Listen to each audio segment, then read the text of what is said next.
Hello, I'm Simon Whistler. You're watching the Today I Found Our YouTube channel, and in the video today, if you've ever wondered how deaf people think in terms of their inner voice, well, you're not going to wonder for much longer. Those who are born completely deaf and only learn sign language will, not surprisingly, think in sign language. What is surprising is those who were born completely deaf but learn to speak through vocal training will occasionally think not only in the particular sign language that they know, but also will sometimes think in the vocal language they learned, with their brains coming up with how the vocal language sounds. Primarily though, most completely deaf people think in sign language. Similar to how an inner voice of a hearing person is experienced in one's own voice, a completely deaf person sees, or more aptly feels themselves signing in their head. For those deaf people who are not completely deaf or wear devices to allow them to hear, they will often experience more vocal language in their inner voice in proportion to how much they can hear.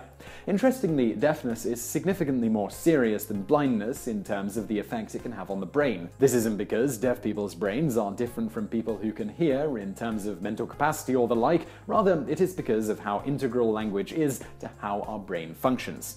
To be clear, language here not only refers to spoken languages, but also to sign language. It is simply important that the brain has some form of complex language it can fully comprehend and turn into an inner voice in order to drive thought. More specifically, language is integral in such brain functions as memory, abstract thinking, and, fascinatingly, self-awareness. Language has been shown to literally be the device driver, so to speak, that drives much of the brain's core hardware. Thus, deaf people who aren't identified as such very young, or that live in places where they aren't able to be taught sign language, will usually be significantly handicapped mentally until they learn a structured language, even though there is nothing actually wrong with their brains.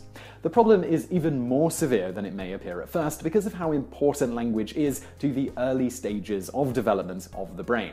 Those completely deaf people who are taught no sign language until later life will often have learning problems that stick with them throughout their lives, even after they've eventually learned a particular sign language. It is because of how integral language is to how our brains develop and function that deaf people were long thought of as inherently mentally handicapped and unteachable. In fact, until around the 1970s, it was still widely thought that the majority of deaf people were at least mildly mentally handicapped. So how could this be when they had various sign languages and even vocal training to allow their brains to develop and function properly?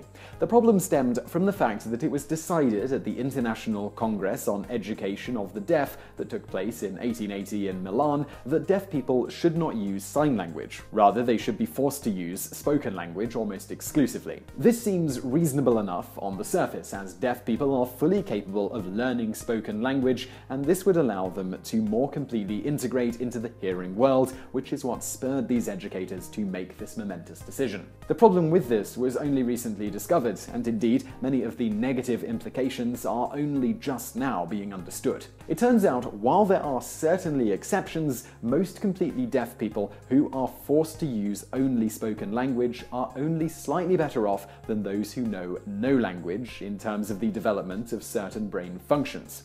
The first research showing the failure of the oral method was done by Cambridge professor Reuben Conrad in the 1970s via testing reading ability in deaf teenagers trained in said method.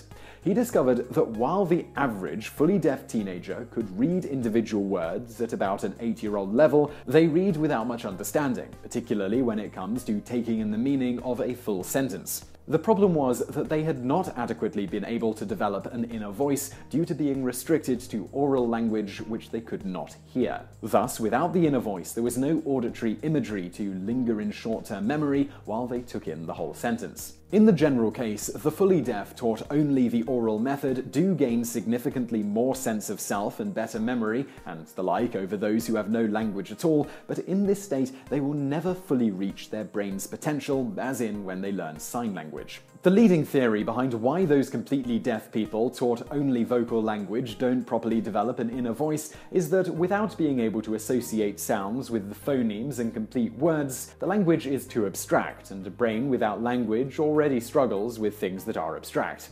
Those deaf people who learn sign language, however, have less trouble with comprehending vocal language and, as noted earlier, have the ability to have an inner voice that speaks. This is thought to be because once the brain has a structured language from which to more or less run off of, similar to a computer's operating system, abstract concepts can be more easily grasped. Thus, comprehending vocal language sounds and text becomes significantly easier. Because of these findings, the oralist method of teaching the deaf that had endured for just under a century began being rapidly phased out in favor of a bilingual education where sign language is taught as early as possible and vocal language is taught as a sort of secondary language. As noted by Miranda Pickersgill, Chief of Deaf Services for Leeds Local Education Authority, bilingualism is still very much a hot potato. We have come in for a lot of flack and been accused of pushing deaf children into a signing ghetto. Yet the deaf had a big price to pay when the old methods failed. Not only could they not communicate, but they were left without a code to think in.